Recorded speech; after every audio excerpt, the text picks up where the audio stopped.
Hi നമസ്കാരം.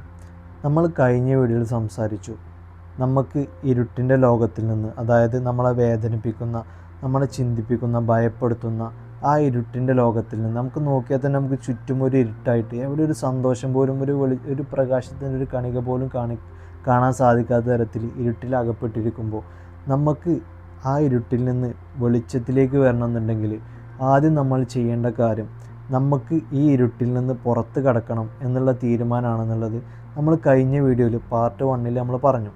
അങ്ങനെ നമ്മൾ ഈ ഇരുട്ടിൻ്റെ ലോകത്തിൽ നിന്ന്, ഈ ഭയപ്പെടുത്തുന്ന, നമ്മളെ പേടിപ്പെടുത്തുന്ന ഈ ലോകത്തിൽ നിന്ന് വിജയങ്ങളും സന്തോഷവും സമാധാനവും പ്രകാശമൊക്കെ നിറഞ്ഞിട്ടുള്ള ആ ലോകത്തിലേക്ക് കയറണമെന്നുണ്ടെങ്കിൽ പിന്നീട് നമ്മൾ എടുത്തു വെക്കേണ്ട സ്റ്റെപ്പ് എന്ന് പറയുന്നത്, നമുക്ക് ചെറുപ്പകാലം മുതൽ ഇത്രയും കാലം നമ്മളിപ്പോൾ എവിടെ എത്തി നിൽക്കുന്നോ അത്രയും കാലം നമ്മൾ അനുഭവിച്ച കാര്യങ്ങൾ, അതിൽ നമ്മളെ ഭയപ്പെടുത്തുന്നതും പേടിപ്പെടുത്തുന്നതും നമ്മളെ അടിച്ചമർത്തിയതായിട്ടുള്ള, കുറ്റപ്പെടുത്തിയതായിട്ടുള്ള, ഒറ്റപ്പെടുത്തിയതായിട്ടുള്ള, അങ്ങനെ ഏത് കാരണം കൊണ്ടാണോ നമുക്ക് ഈ ഇരുട്ടിൻ്റെ ലോകത്തിൽ നിന്ന് പുറത്ത് കടക്കാൻ സാധിക്കാത്തത്, ആ സാധിക്കാത്തതിൻ്റെ പ്രധാന കാരണം നമ്മുടെ ഉള്ളിൽ പലതരത്തിലുള്ള ഭയങ്ങൾ ഉണ്ടായതുകൊണ്ടാണ്. നമുക്ക് ആളുകളോട് ഇൻട്രാക്ട് ചെയ്യാൻ പേടിയുണ്ടാവും, ഒരു പുതിയ കാര്യം ചെയ്യാനുള്ള പേടിയുണ്ടാവും.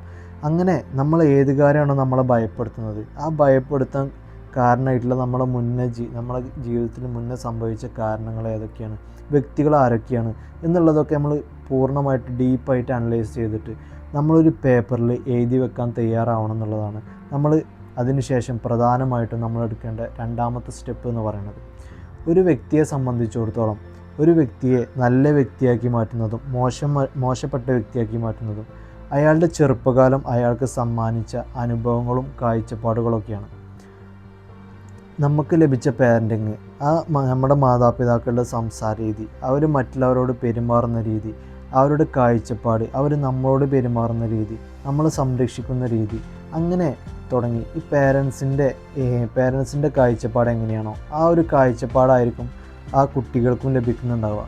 അങ്ങനെ ആ കുട്ടികൾ വളർന്നു വന്നിട്ട് ഒരു വ്യക്തിയായിട്ട് മാറും എന്നുള്ളതാണ്.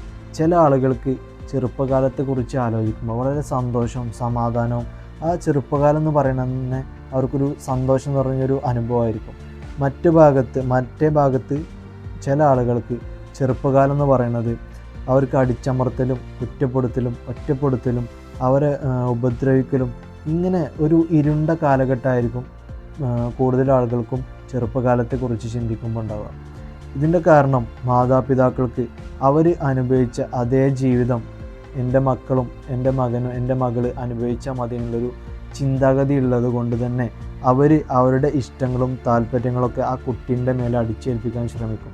ആ കുട്ടിയുടെ സ്വാതന്ത്ര്യമോ ആ കുട്ടീൻ്റെ സന്തോഷമോ ഇഷ്ടമോ ഇതൊന്നും പരിഗണിക്കാതെ ഇവരുടെ ജീവിത രീതി, ഇവരെങ്ങനെയാണ് ജീവിച്ചു വന്നത് അതേ ജീവിതം ഈ കുട്ടിയും ജീവിക്കണം എന്ന് പറഞ്ഞിട്ട് ഈ കുട്ടിയെ ഒരു വേലിക്കെട്ടിൻ്റെ ഉള്ളിലാക്കിയിട്ട് അവരെ അടിച്ചമർത്തിയിട്ട് കൺട്രോളിങ്ങിൽ വെച്ചിട്ടായിരിക്കും പല കുട്ടികളും വളർന്നു വന്നിട്ടുണ്ടാവുക.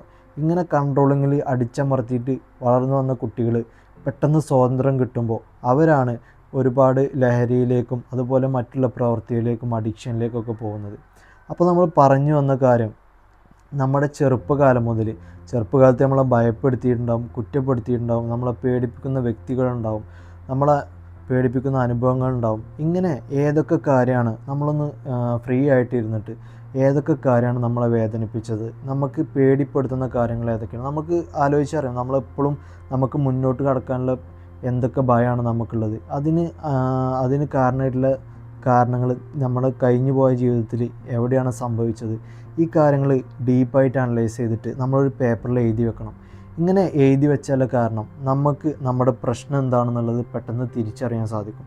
ഇങ്ങനെ പ്രശ്നം എന്താണെന്നുള്ളത് തിരിച്ചറിഞ്ഞു കഴിഞ്ഞാൽ നമുക്ക് അതിനുള്ള പരിഹാരം കണ്ടെത്താനും വളരെ എളുപ്പമായിരിക്കും.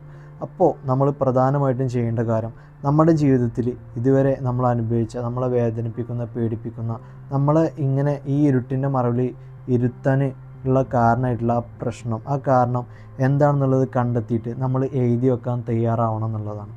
അപ്പോൾ ഇത്രയാണ് ഈ വീഡിയോയിൽ പറയാനുള്ളത്. അപ്പോൾ അടുത്ത വീഡിയോയിൽ നമുക്ക് ഇതിൻ്റെ ബാക്കി പറഞ്ഞിട്ട് പോകാം. അപ്പോൾ അടുത്ത വീഡിയോയിൽ കാണുന്നത് വരെ താങ്ക് യു.